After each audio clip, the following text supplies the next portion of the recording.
And I think we're live.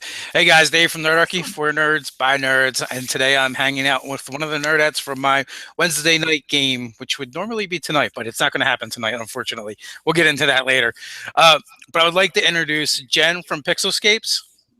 Hey everybody, nice to see you.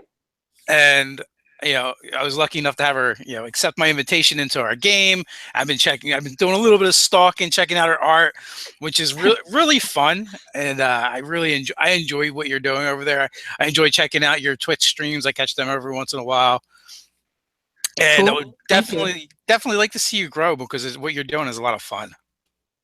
I've really been enjoying it. I mean, I've done sort of cartoony artwork before.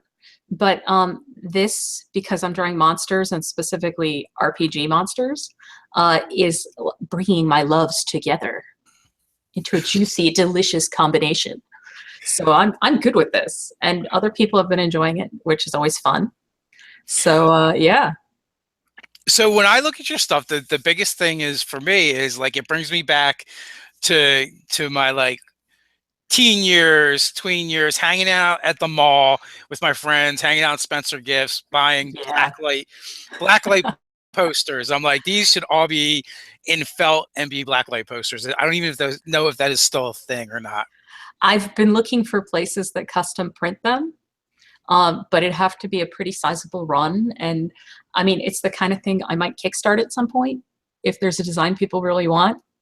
But I haven't found any print-on-demand blacklight places yet. But it would be fun, wouldn't it? That would be a lot of fun. I can see myself getting in trouble with the wife. She's like, why are the light bulbs missing? And what are these posters all over my walls? Man. That would be great. I'm like, don't worry about it, babe. It's great. I used to do paintings in this style. So I have big paintings that are all over my bedroom.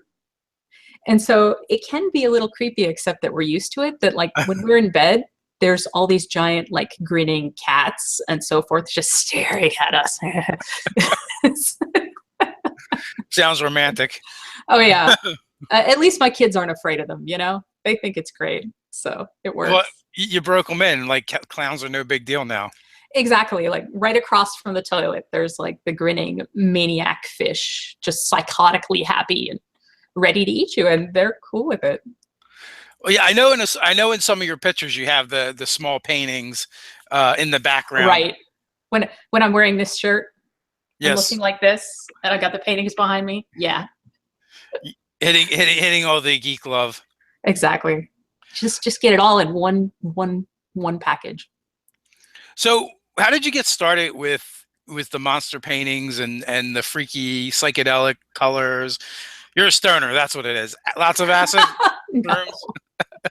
Oh, I'm so straight edge, it hurts. But I first started doing these multicolored cartoons in college. My brother was working on a multimedia project, and he needed some digital avatars for people. And that's when I first came up with this style of like just false color. And I'd also been doing some pastels, like really nice opaque oil pastels on black paper with a lot of gradients like blue to yellow. So it's something I've revisited periodically over the years. So in this case, I have my iPad that I've been trying to learn. I mean, I can draw, but I'm trying to learn how to draw on the iPad. And it's a little bit of a different feel because the surface is so slick. But it's pressure sensitive, which is just lovely to work with. And so you can do like exercises, but that's really boring. So I figured I would just start drawing my old cartoons again.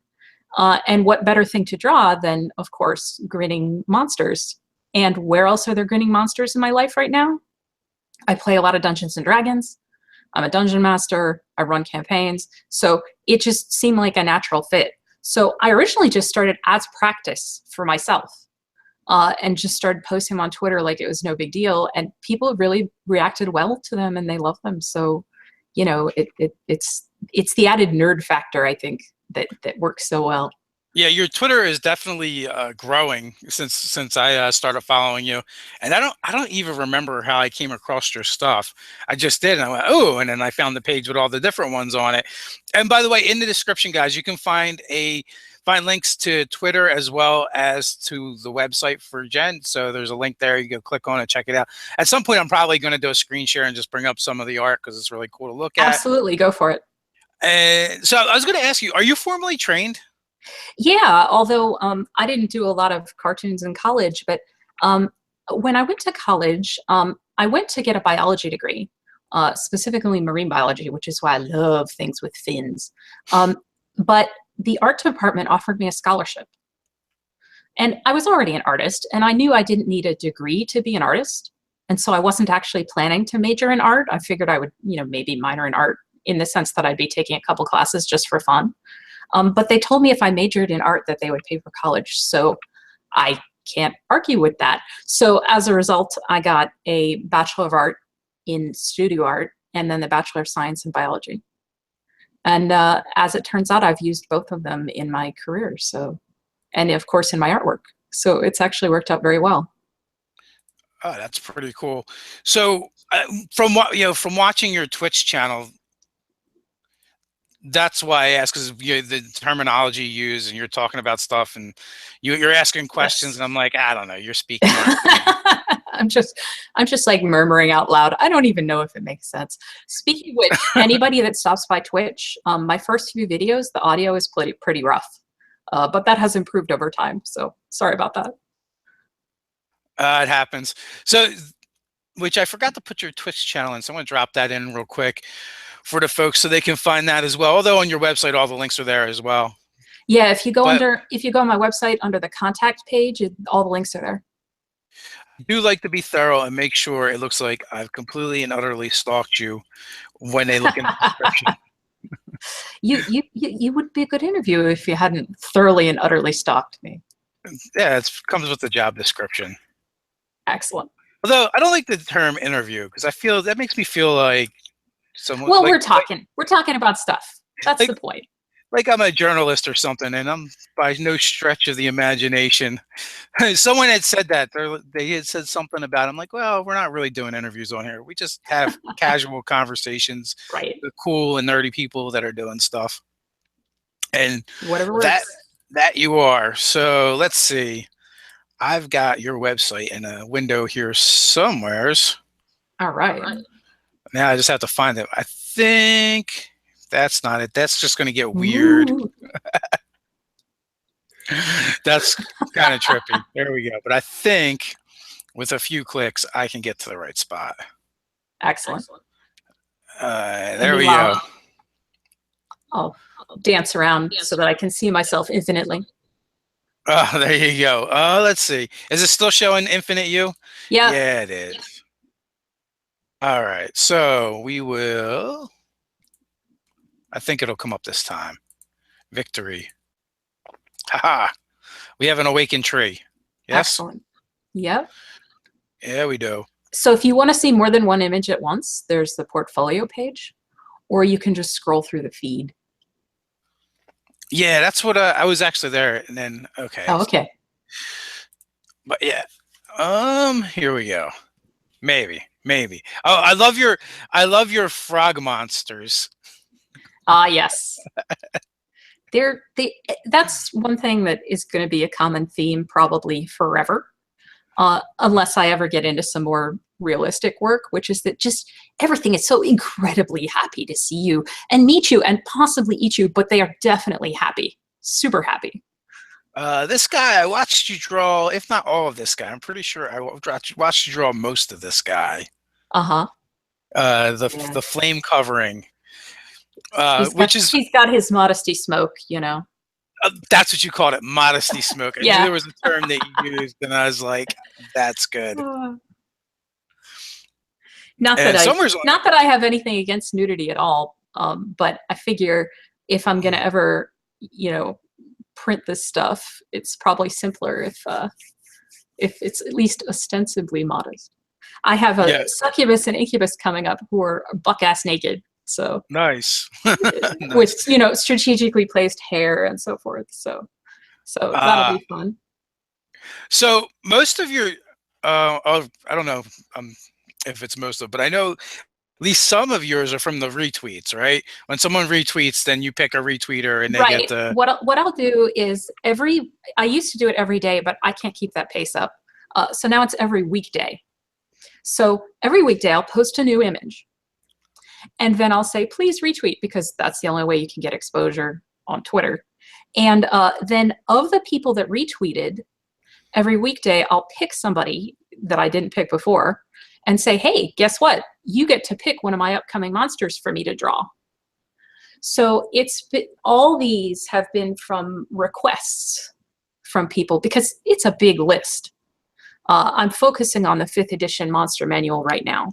So I have the whole list of all of the monsters and even the beasts and NPCs from that book, and letting people pick from that. So that's how I've been handling it. Because I don't know what people want. But it took a while before. There were some things that I assumed would get picked right away. And like a dragon, for example, and didn't get picked for weeks and weeks. So we'll be seeing them later. Yeah, I was really torn as to what to pick. And where is the troglodyte? I don't see him on here. See, it says older posts. Oh, the troglodyte is not up yet. That's why. I'm sorry. I've been looking and looking. That's okay. So what was the biggest surprise monster somebody hit you with? Oh gosh. I mean, they're picking stuff that I've never even heard of before, like a Azer. I'm not even sure what that is. A carrion crawler. I've never used one of them before. Oh, really? That's a classic. So it's from the person's reaction. It's clearly a classic. I just had never actually happened onto one. So yeah, it's just like picking a Behir before picking the dragons. Just it's interesting. People are doing these deep dives into things they want to see. But it's cool because I get to draw things that are new to me too.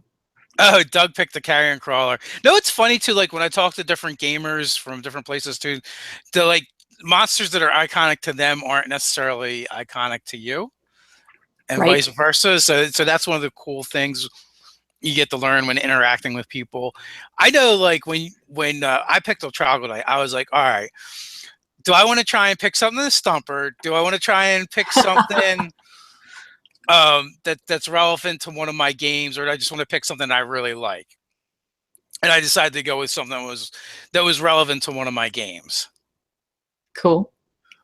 Yeah, and now I know why it's relevant to your game, because I'm in that game, so it's perfect. But not that I knew that when I was drawing it.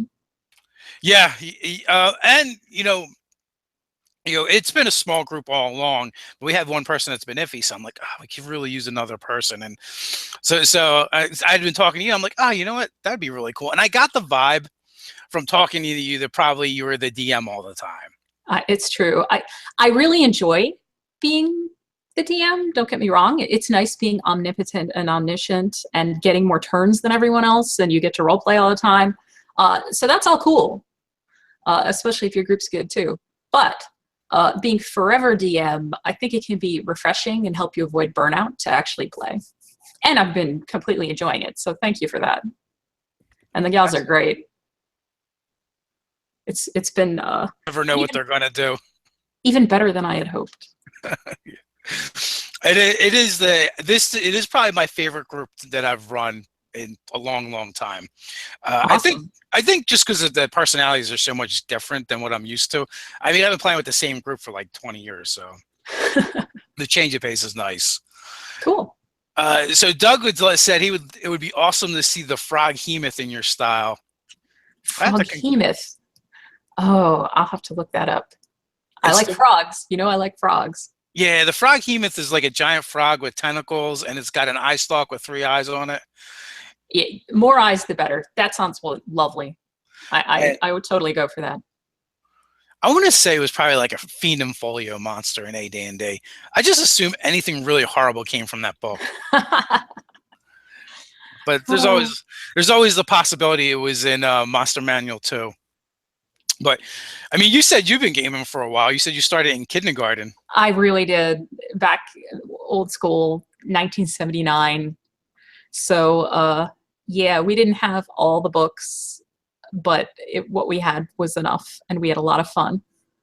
How did you get started in kindergarten playing Dungeons and Dragons It's as a girl to top it off? Like, it's the standard issue older brother factor. that- All my friends were boys, and I hung out with them all the time. And one of them had the aforementioned older brother.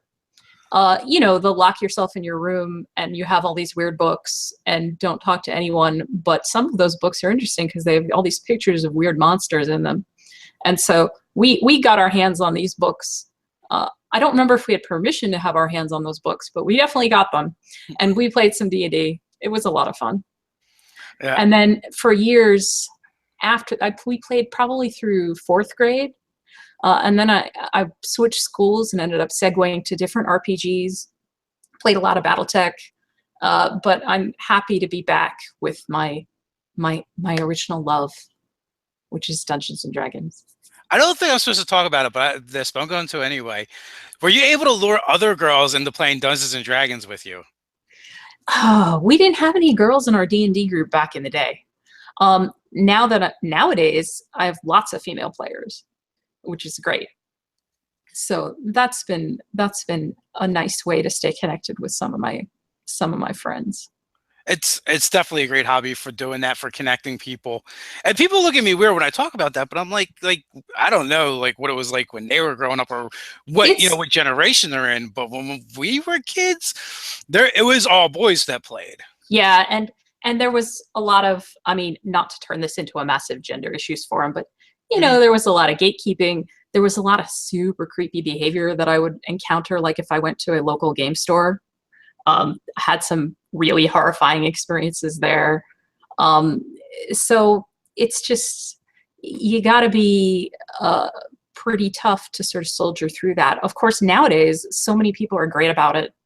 And you know, you're much less likely to have like NPCs try to rape your character in a random pickup game. That's always nice. It's the little things that make the community more welcoming nowadays, I think. Well, I would like to say that it's still like it is like that on my games, but it's not. It's actually the opposite. But it's the lady gamers that are raping my NPCs, not I haven't raped anybody yet. I'm just throwing that out there. Yeah, no, yeah, very good. No. When I was growing up, there wasn't even game stores, so I guess that's why I didn't see a lot of the uglier side of things, because it's just in my area anyway. And I've been to game stores that are great. Don't get me wrong. I mean, I know that that's the way into a hobby for so many people. But just sometimes you'll run into people that really don't want you there. And I ran into that a lot when I used to collect comic books too. That sometimes people would be like, "You're buying this for your son?" Yeah. You're just like, fuck you. Yeah. Yeah, I think I got most of my gaming books at like Walden Books. Once it was mainstream enough, you could definitely do that. Get them at actual bookstores. Well, I guess in my teens when I was really getting into it, that's where like Walden Books had a section, and it was like all the D&D books, as well as like the TSR novels, and they were all like lumped together in its own corner of the sci-fi fantasy section. Right. You know, so it was like a section within the section. And then I remember begging my grandparents to take me to the mall and just like hanging out there in that section, looking at the books longingly until I could convince them to buy me one. Yeah, I spent most of my high school and college, actually, I found a store that was very friendly. And I spent a lot of that time playing Battletech and painting miniatures for profit, which was a nice business to be in. Oh yeah, you had mentioned that miniatures for profit. So I had this whole scam going where, you know, if you want to have your Marauder in your custom colors, of course I could do your whole team in the custom colors, and of course, if you're willing to spend just a little bit more, namely twice as much, then I would also do a battle damaged version of the same mech. And it was great for me because you could paint them all at the same time. So you get this like production line, okay, here's all the purple, here's all the yellow, etc. And then they're buying multiples of the same mini. And yeah, that was my summer job. I made thousands of dollars off that. It was awesome. It's a cool hobby, especially getting with the war gamers. Yeah. The Warhammer people, they got tons of armies, and and they all have to be affluent because just to have those armies was a huge obstacle back in the day. Well, and it sounds like, I mean, yeah, people are still using minis for D&D, but at this point it sounds like Warhammer is the big in terms of miniature gaming at this point. Is I don't know if that's actually true, but that's been my impression going into stores lately. Um, yeah, I don't like I when they find although it probably was not good for your former business model, but I loved it when they came out with the pre-painted plastic. Nothing wrong with that. You know, it's Uh, painting is a rate limiting factor. And if you want to have a variety, then painting them all may be untenable for a lot of people. So I get that. If I were using minis now, as opposed to playing on Roll20, I would definitely be probably just giving them like a wash so that you could see the contour and just sticking with that. Because ain't nobody got time for that. Not with all this other not with all this other stuff I'm doing. So well, that's true. As we get older and more responsibilities, and we have to adult, things do get a little bit harder. yeah. So Poison, I could see that on the t-shirts. I'm kind of like listening to you and digging into the chat here a little bit. They love the True Mate loved the "I'm so straight edge it hurts" comment. It's true. Like my attitudes are very liberal in that regard. I get that other things work for other folks, but it's just I just I I tried to get drunk once. Once. Tried. It didn't actually work, but I did try. It's just it's just not my jam. I had this crazy run from like 11 to 18, and I got it out of my system. Jay Kawhi is already stalking it, so he's on checking out your page. Excellent, thank you. Roommate wants to know, has she got a YouTube channel? I don't think so, but that'd be a nice place. I don't, but since I'm already streaming on Twitch, I might as well either figure out how to simultaneously stream to both places, or at least export my archives to YouTube so that you can see things there too. But you know more about YouTube than me, so I might have to shake you down for information. I can definitely help you out with the YouTube end. Not so familiar with the Twitch and porting things over, but I do know a couple people that are pretty good at that stuff. Cool. So, and also there's definitely software to rip your videos down, and if you needed to do that and put them up somewhere. Well, there's a download option, so I could do that, and I think there's a option to save it to my recorder computer at the same time. I'm still learning OBS, so we'll see. Yeah, I do not know. I do not OBS. Well, that's how I do like my webcam and the art at the same time, and I got the little slideshow in the corner. Yeah, that's actually why like our games are just Google Hangouts. Well, it's different for you because, you know, you've got to do theater of the mind, since any visuals you would be using, you'd have to legally get your hands on. Whereas for me, since all the visuals are mine, I can do that no problem. It's the same with my home games. Like I have a bunch of digital tokens that are from like random fantasy art online or maps that I've bought, but that doesn't mean I can broadcast those games because I don't own those images. It's fair use to use it at home, but it wouldn't be fair use if I started throwing it up on Twitch or YouTube. Well, I don't know. We walk the line a lot of times over here, but I feel like a lot of the companies were using their stuff for like we've got like almost 2,000 videos worth of advertisement out there for them, telling them to buy this stuff. We might get a cease and desist someday. We'll see. Well, we'll burn that bridge when we get to it. There is stuff you can buy. Like I said, you know, I've bought some maps. I'm pretty sure that means I could actually use them in a stream, for example. Or tokens that I've bought, for example. So, but I don't have players that are really interested in streaming. So I'm keeping my home games at home, and I'll just stream with you guys. There's nothing wrong with that at all. It's actually nice on the rare occasion when I do get into a game and I'm like, oh, there's no cameras rolling here. It doesn't happen very often. It must be a different experience for you, considering you broadcast so much. Get to let my hair down a little bit. So, okay, staff writer Scott, bear with him. He's got weird ideas. Jen, I am a champion of making Monster Manual freely open to all players at all times during game sessions to allow players to learn the game faster. What are your thoughts on this approach? Well, I'm using Roll20 right now myself, which has the OGL hookup already in place, which uses the D&D system reference document. So if my players wanted to, they could look up any one of those monsters just in the search bar while we're playing. So that doesn't bother me. It only bothers me if they start like completely metagaming it, like, well, this guy only has 21 hit points, so like, come on.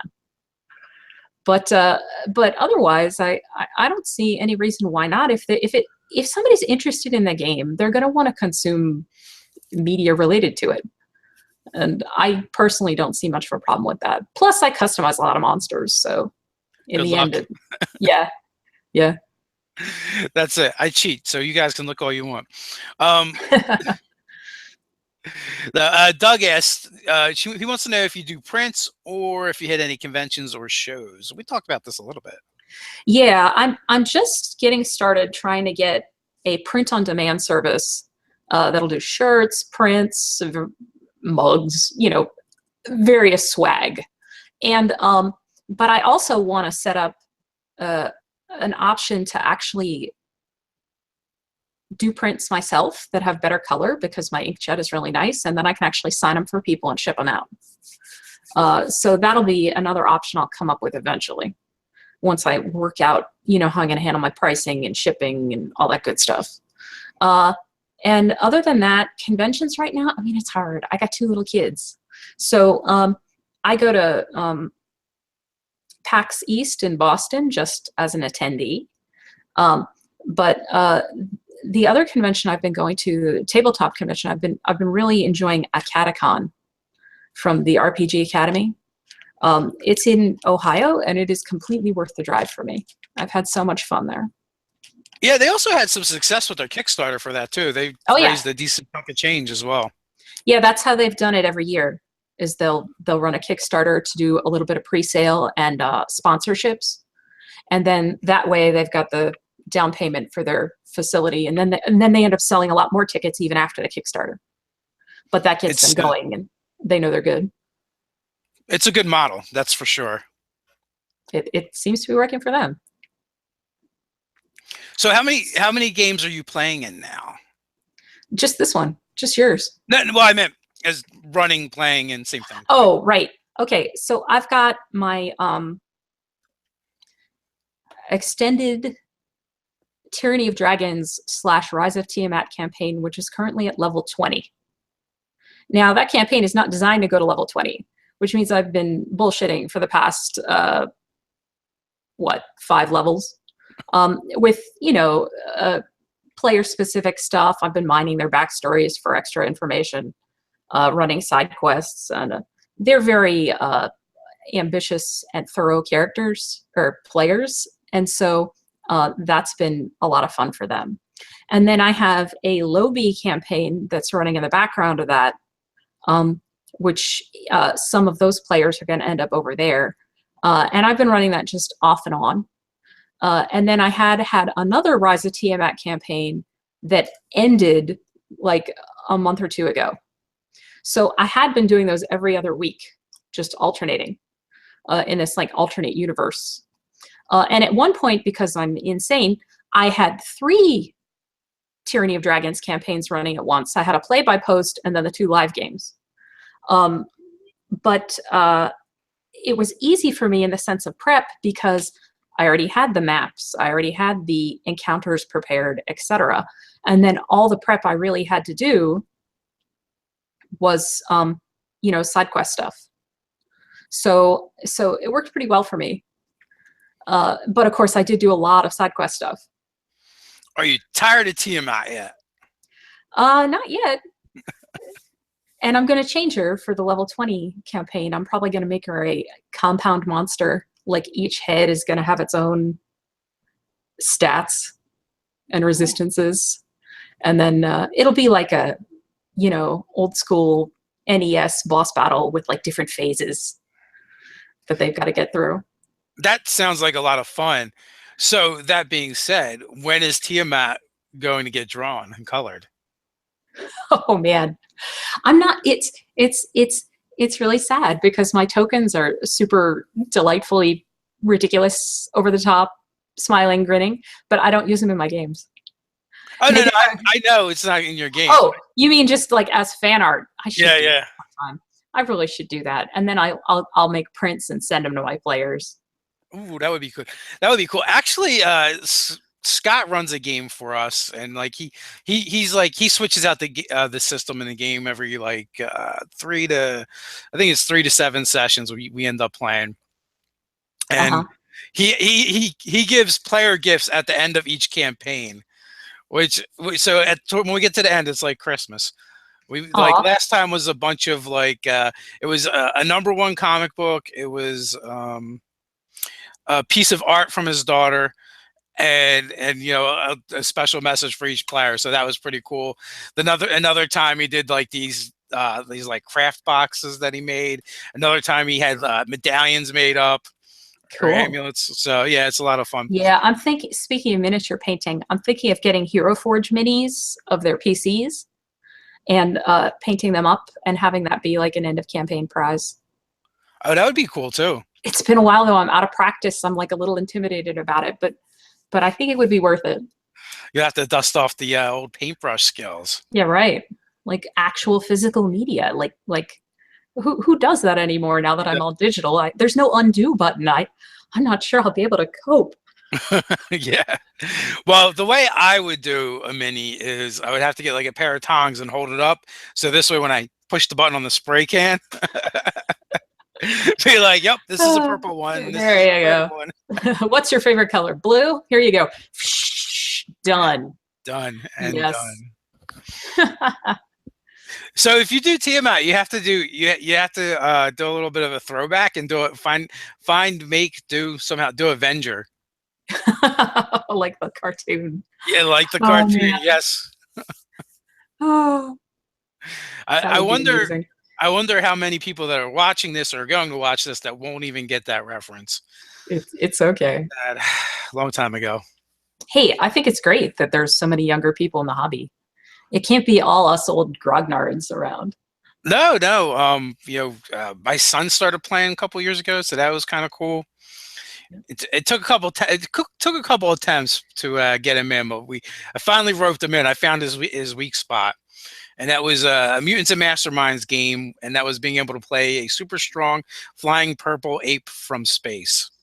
That's the best kind of purple ape, honestly.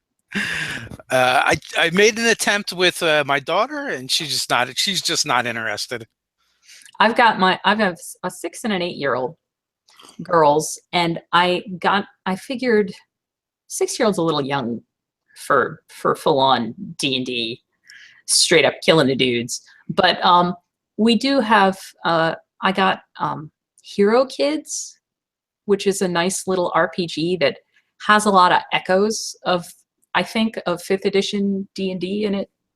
And it's, my 8-year-old loves it, and she's already figured out, of course, we were there modeling this. We had a friend of ours over who's one of my players, my husband, who's also one of my players, and me. And so we were able to model like what role play was like, as well as the combat.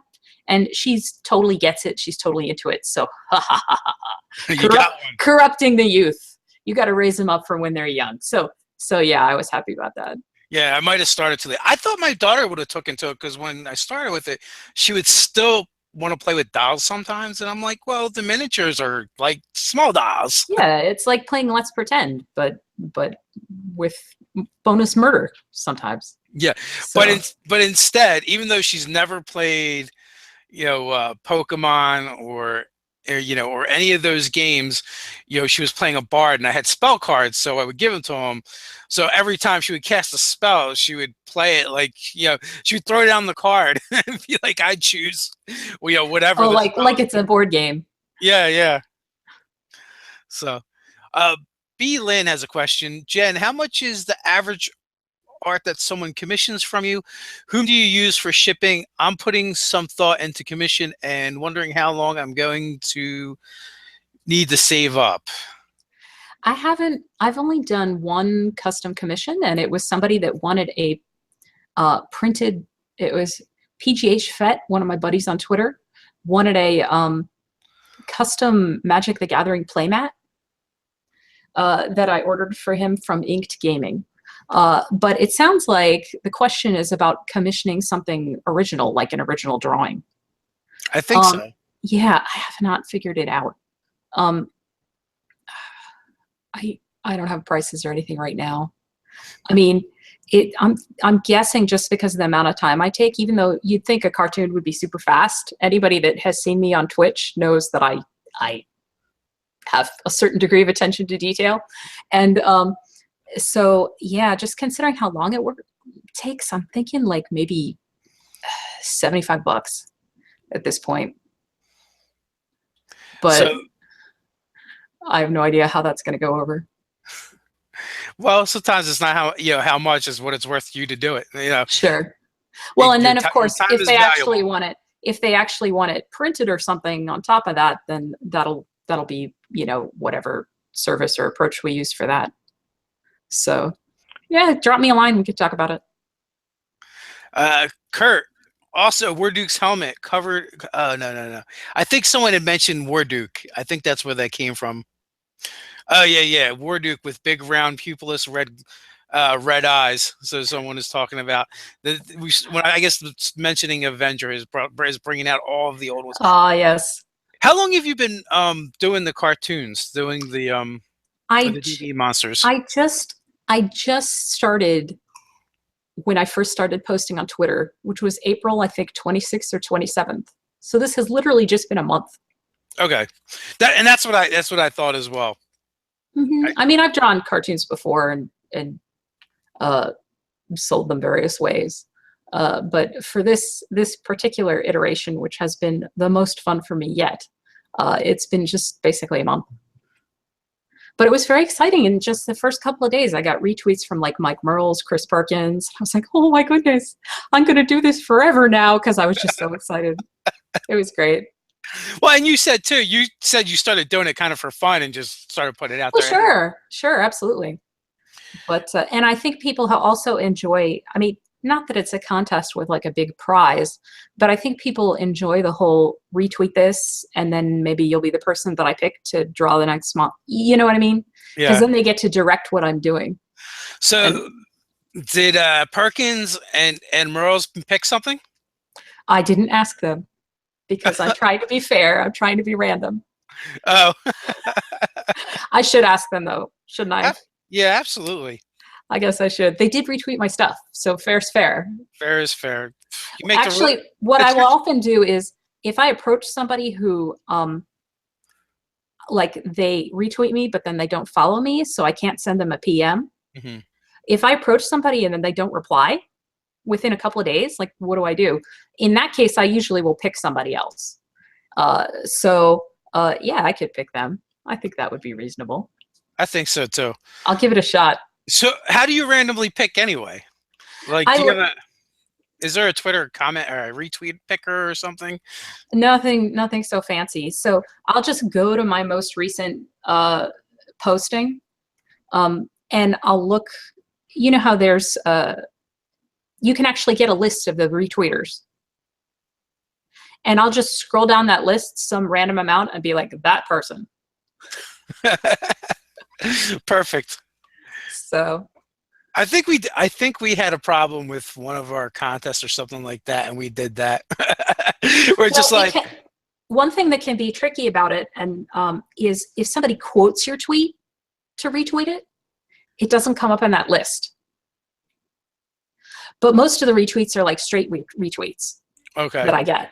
So what I do to try to balance that out is like, let's say no more than 1 in 5 of my retweets are quoted retweets. So then one of the days a week, I'll pick one of the quoted retweet people instead. So it's like proportional and fair. But yeah, I don't have any better way to do it. I don't know why it doesn't show up in the list as a retweet when they clearly retweeted you. But I haven't found any better way to do it. It makes that makes sense to do it that way then. Like I know from us because we do a monthly giveaway, and sometimes you know the person just doesn't get back to you, and it's like, what do we do now? Now you have Right. to pick somebody else, and it becomes Right. a pain in the ass. So guys, when we're giving something away, just watch so you know, and it's easier. Well, see, on the upside for me, if I ask somebody and then they don't reply, and then after a few days I give up and ask somebody else, if the original person finally gets back to me, that's fine. They can request a monster. Like it doesn't, because it's not like I'm giving away a single prize, then it works out fine. Yeah, it's easy to just Yeah. substitute. As long as I get 5 people a week, then I'm good.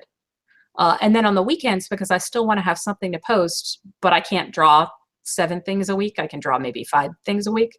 So on the weekend, I've been doing color variants. And those have gone over well too. Like I'll pick something that has been really popular and do a color variant on it. I'm sorry. One of the requests, Jay Kawhi, acquisition ink wall size mural in your style. Oh God. I'd pay for that. I think that I sounds love expensive. acquisition ink. That's actually part of why I ended up back into D&D. I jumped on board during the death throes of 4th edition because of Acquisitions Incorporated. But that was great for me because then that meant I was right there when Wizards of the Coast was doing all their play tests at PAX for D&D Next or whatever they were calling it at the time. Mm-hmm. And so I was very excited about it from the very beginning. It worked out great for me because I love 5th edition so much now. It is my favorite. It incorporates all the stuff I like from all the editions, including 4th. They definitely threw a bunch of stuff in there that I enjoy as well. I'm not complaining about 4th. I ran a good 4th edition game for a few folks. So yeah, but I definitely prefer 5th. So before we run out of time, I'm going to have to call for the roll call. And while I'm waiting for you guys to weigh in, just a reminder, we have our GoFundMe campaign going on to help us get out to LA, to the West Coast from the East Coast, so that we can go do GM tips. Your support and help would be greatly appreciated. If you can't afford to give, then at the very least, please share it out on either Twitter or Facebook, or whatever social media you happen to be on. You know, every one of those shares helps you get us closer to our goal and ease the pain a little bit. You know, and the reason we're able to get a lot of these opportunities that are coming up is because I went full time and quit my day job, which was a bit of a financial hit for me. So Nerdarchy doesn't have the extra funds that we did before to do some of this cool stuff. So we could really use your help, guys. And again, and for those that have already given, thanks so much. I mean, we're closing in on $1,000, which is amazing after a couple of days, which I really appreciate. You guys are awesome. Thanks. And let's jump into the roll call. So we got a new one from Japan. It's been popping up, which is really cool. So we'll start with Doug in Cleveland. And that's staff writer Doug. We have Rich in Niagara Falls. Jay Kawhi is Justin from Japan. We have Budapest, Hungary in the house. Dallin Johnson, which I've seen you before. Also Kuwait with Poison. You're a regular. Patrick in Sweden. We have Brian in New York City. Truemate in Wales. We have Zach in Missouri. We have Lincoln in Sweden. We have Sue Rainey in Atlanta. We have Rob in Seattle. Xander in DC. Intern Kyle's in Jersey. T. Mosby in DC. Parry in Wisconsin. We have we have Stefan in Maryland. That's my brother. Yeah. I saw the last name. I'm like, yeah. The streams, the messages are coming from inside the house. No. We have Steve from California. We have Todd from Arkansas. We have Kurt from Saskatchewan. We have Matt from Fort Worth. So really cool. People come chiming in from all over the place, all over the world, which is always one of my favorite parts. I'm still mystified when we get like multiple people from Sweden. I'm like, how do you guys even know we exist? They must be friends or something. Sweden is just that cool, is the real answer, I think. It must be. It must be. So like I said, that's always the fun part. And it's always like this whole doing the Nerdarchy thing and gaming with people from all over the world. I think Ted ran his fan game, and I think he had like someone from, from Canada, from the UK, and like Australia or something really crazy. And that makes you go too, like, what time is it there? I know we've had people on the show from Australia and New Zealand, and when they come on at noon here, it's like 3 in the morning there or something ridiculous. That's dedication for you. What can I say? So actually, we were talking a little bit, and I just learned something new about you before we got started. We were chatting on Facebook, and you also used to do sculpting, like really dangerous, creepy stuff. I kind of fear for your husband a little bit. Like, makes me think of Hellraiser and Pinhead. Yeah, I did a lot of sculpture with antique double-edged razor blades and fish hooks and bullets and just all kinds of. It was fun, but it was too dangerous. I was getting slashed up all the time just trying to work on it. And as somebody who, I like being able to type, and I like being able to use my hands for things. And so the possibility of potentially like slicing through a tendon or something, it sort of soured me on the concept. I could see that. Yeah. I'm like, what is? And at one point, I got a piece of glass embedded in my hand, and they couldn't get it out, so I just had to wait like a month or two for it to eventually work its own way out, or grind itself down against the bone, which is what ended up actually happening. So between some experiences like that, I said, you know what? I think I'm good with digital art. Yeah, really good with that. Yeah. Heck, even paper, paper cuts seem kind of mild next to the razor blades and fish hooks. Yeah. And it was a lot of high tension stuff, so it was pretty easy to get sliced up. So, yeah, it was fun, but no. Do you still have any of that stuff around? I do. I wonder if you'd be able to see it on camera. I don't know. Let's find out. I'll be back in a second. All right, guys, hang out while we see what gets produced here. I can imagine it's some pretty. Oh, you said insects, right? You said you did insects. Yeah. And stuff? So if you can see, this guy has double-edged blued steel razor blades from the 1930s for wings, and then he has a red fish hook for a stinger. We can see that, and I would like to say that's freaking amazing. And they all have a specimen Latin name, Cyanofuscus anizona, collected by, and then collection site, which is, of course, my website. And then on the back, of course, part of the art, warning, do not open, because it says it's really sharp. Don't F with it, is basically what it says. So, yeah, they've been a lot of fun. My husband actually bought this from me before we started dating. And then I married him and I got it back. So, ha ha ha, my secret plan is a success. So you got to sell it to him. You got to keep him in it. Nice. Yeah, he bought a bunch of my art. And we were just friends back then. So, yeah, I kept that money. And I got a cool guy later. So it worked out great. So do any of those sculptures ever inspire your monsters in your game? Or vice versa? I think that the visually attractive yet deadly factor is still there in my modern art. But that's actually why I have to put them in the cases. And that was part of the problem, because people wanted to, when I have one just like on my hand, people go, ooh, and they try and grab it because it's shiny, and people would get injured just coming near it. I'd be like, this is sharp, don't touch it. And they'd like grab it and get a fish hook in their hand. And I'm like, yeah. So it was fun, but I'm definitely done with it. Yeah, you'd have made a good Cenobite. Yes. If you ever need a second career, it's there. That when you started describing what you were doing to me, that's Yeah. immediately where my mind went to Pinhead. I'm like, Yes. Oh, I can't remember the quote. It was about whatever the things that they have to show you, but I don't remember. I don't either. My brother will be very disappointed in me. Well, he's in the chat. He can probably bust it out if he knows it.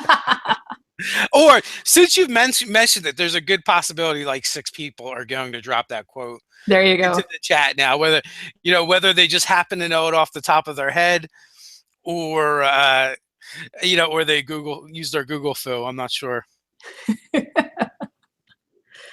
It was fun while it lasted. The sad thing for me is that it was predated the era of reliable digital photography.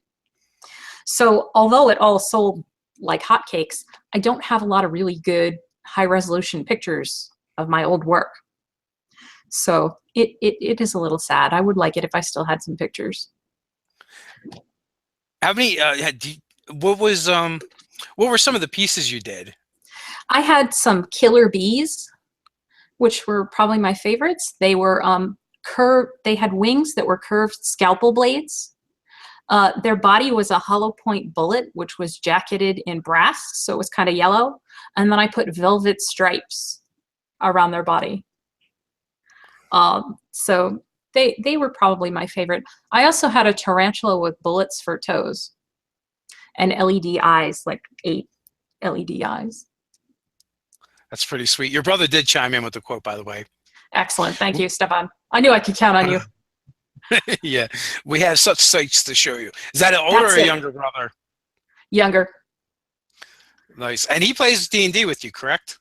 Yeah, he's in my Lobby group right now. So nice. that's fun. And your husband's a gamer too, right?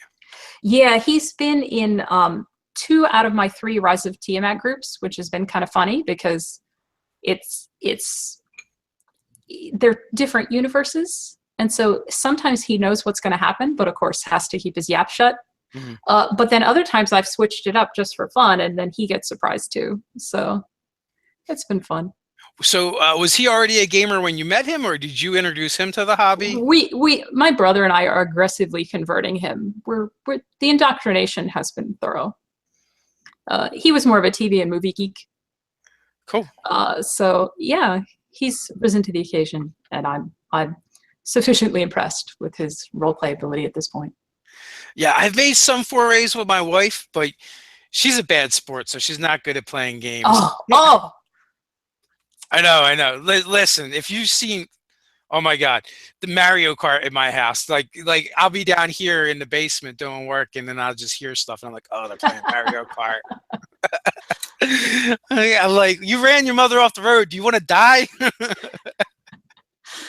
Oh man. Or you picked Rainbow Road. What are you trying to do? It's a death wish. It is. Yeah. It gets real in this household when the Mario Kart comes out. There's a high geek / nerd factor in my family and even extended family. Like my cousins, the first dance at their wedding was Dance Dance Revolution. So yeah. Nice. Sort of. Are you a video gamer at all? Upon occasion.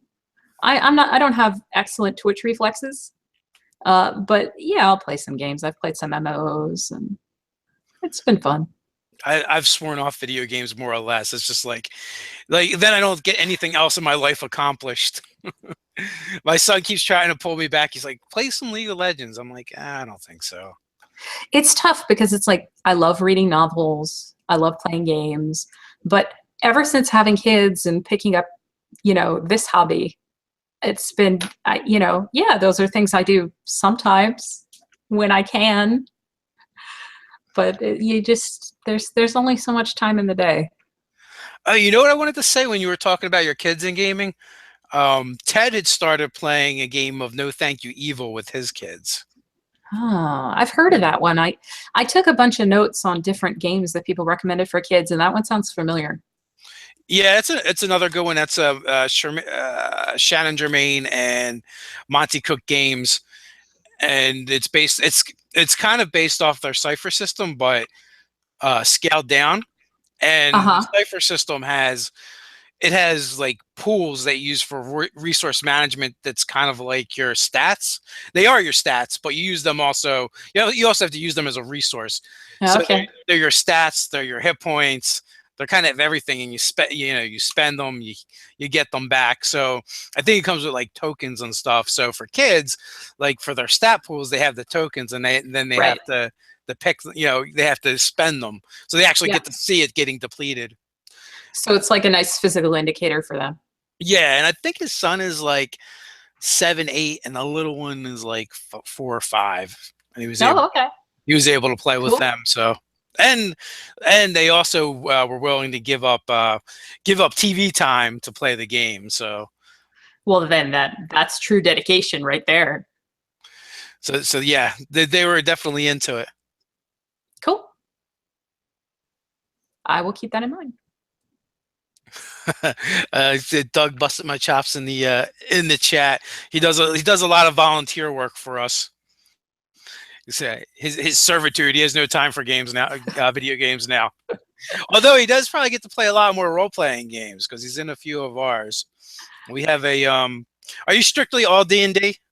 I mean, I've played other games at conventions, but everything I'm playing right now has been D&D. Yeah, I've been looking at some other stuff, but that's pretty much where I'm at. Yeah, we play D&D, but we have a sponsored game for Open Legend that happens on Fridays, which has been a lot of fun. And Brian is actually he lives between us and you. He's in Delaware. Oh, okay. I've heard really good things about Open Legend. Yeah, So. it's fun. It's it's like the name says, it is very open. You can pretty much run any genre with it. I feel like it's a system that requires like an agreement and between the GM and the players for everyone to not be jackasses because the rules are so open-ended. That's true for a lot of games. It is, but sometimes it's especially important in this case. Yeah, because you have so much freedom to do things. It's almost like as a player, you have to decide what your character is and set the parameters, and then okay. Police yourself because it is open-ended enough that you can kind of do anything. So you could potentially abuse or push the system in a way that is not so friendly to your fellows. Pretty much. And then we started Professor Bill from Comic Book University. If you're into comic books, his is a great YouTube channel to check out. He does these awesome 1 minute heroes in 1 minute, and he's running a Marvel Phase Rip game for us. Ooh. And so we already had session 1, so session 2 should be tomorrow. And in session 1, it was basically, whoever's in the game was on a live chat like this one, and they get transported to the Marvel universe. So we're slowly discovering what our Marvel powers are. Sounds fun. It is fun. We've already had to deal with X-Men, Purse Snatchers, and Hammerhead. So why not? Yeah, why not all at once? That's true. Why not? And then, like I said, Scott runs for us, and that game happens. The in-person games happen once a month, so he'll run these short arcs. And we just finished up our Gamma World game, which was based off of 4th edition D&D. Which, that was crazy because he introduced like Warhammer. So mega crossover. Oh yeah, Warhammer, Lord of the Rings, excellent. Star Trek, Thundercats. At one point I think we ran into like every single 80s action hero character, often played by the same actors. Oh, that's great. So yeah. Who did we have to fight? We had to fight Miss Frizzle. That sounds challenging, actually. she was a knight mounted on a horse, and they murdered her. They murdered her well, so bad. As we all know, Miss Frizzle is also a Time Lord since she's River Song. So that would have been very challenging. Yeah, well, she died anyway, and we got her Spear of Freya. So killed her, took her loot. That's the story. Works. It works. It was. So that was a lot of fun. Jimmy, Dave, what powers are you hoping for? I already kind of know it's some kind of like absorption, some kind of matter absorption density power. I don't know the specifics of it yet, though. And we know Doug has remarkable endurance, and Megan has some kind of power to detect bullets. Detect bullets. Well, it's been shot a lot, eh? So it's some kind of precog ability, right? But when she first used it, it was to know whether or not she was aware that someone pointing a gun at her was empty. She knew there was no bullets in it. Oh, okay. So now no, it's me. I've been breaking her stones pretty much the whole time that her power is to detect bullets. See, when you first said it, I was assuming it was a power to attract bullets, which is I was like, oh, that's unfortunate. But that's a little different. I feel like I've had characters in different games with that power. It's not nearly as useful as one would think. You could start a collection though, so we become a connoisseur. Well, that's true, but like, here, Jen, make art. Try not to blow yourself up. Exactly. Yes. How did you end up doing that anyway? With the sculpture? Yeah, it seems pretty random. I've always done mixed media sculpture when I was in college. And I just really got into doing wire work with a lot of like precious metal wire. And do it. I liked the idea that they were dangerous, even though that also made them a little difficult to handle. You should have seen me trying to ship this stuff, because I'd go to UPS and I'd be like, okay, I hereby declare that I'm shipping a box full of wires, rifle cartridges, and knives. So do I need to fill out a hazardous materials form to say that it's not hazardous? Because, of course, all the bullets I was using, I had them specially made with no gunpowder. So, which was always the question. And because otherwise, if you're soldering and there's gunpowder in there, that apparently that can be a bit of a problem. So, yeah, it was always entertaining to try and ship them. And I always told them, but most of the time they were just like, if you tape that shut, I'll pretend you didn't say that. And I was like, okay. Yeah, it's good to know. We can count. We'll see if it gets there. I'll insure it. We'll see what happens.